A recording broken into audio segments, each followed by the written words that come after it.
యెహోవా దయాళుడని చెప్పి ఆయనను ఆరాధించి స్తుతించిరి. They worshipped and praised the Lord, saying, for he is good.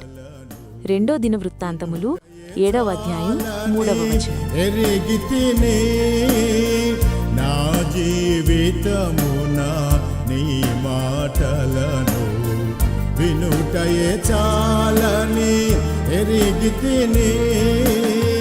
నా కన్నీటితో నీ పాదములను, నా కన్నీటితో నీ పాదములను కడుగుట నేర్పిన ఓ నా ప్రభువా, కడుగుట నేర్పిన ఓ నా ప్రభువా.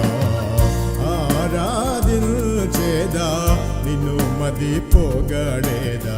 Daily Jesus words, హెబ్రాన్.